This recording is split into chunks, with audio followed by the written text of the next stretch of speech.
अप्रैल 2019 में lieutenant general फैज़ हमीद से मुलाकात हुई थी। वज़ीर दिफा ख्वाजा आसिफ कहते हैं कि फैज़ हमीद ने जून तक पंजाब हुकूमत और दिसंबर में वफाकी हुकूमत लेने की पेशकश की थी।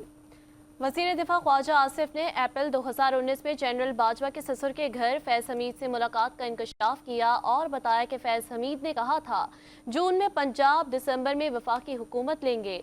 तफसीलात के मुताबिक वज़ीर दिफा ख्वाजा आसिफ ने निजी टीवी के प्रोग्राम में गुफ्तगू में इंकशाफ किया है कि अप्रैल 2019 में लेफ्टिनेंट जनरल फैज़ हमीद से मुलाकात हुई थी। 20 मिनट की ये मुलाकात जनरल बाजवा के ससुर के घर पर हुई थी, जिसमें फैज़ हमीद ने जून तक पंजाब हुकूमत और दिसंबर में वफाकी हुकूमत लेने की पेशकश की थी। वज़ीर दिफा का कहना था कि मैंने कहा हाँ बिल्कुल, हम जनरल बाजवा को तौसीह दे रहे हैं और हमने दिया भी। उन्होंने बताया कि फैज़ हमीद ने पूछा आपकी शराइत क्या हैं, तो मैंने कहा था हिदायत हैं, हमारी कोई शर्त नहीं। वज़ीर दिफा ने मज़ीद बताया कि फैज़ हमीद ने कहा था हम बानी पीटीआई से तंग आ चुके हैं, बानी पीटीआई एक्सपोज हो गए हैं और पाकिस्तान तो क्या दुनिया में कोई एक आदमी बता दें जो उन पर एतबार करता हो।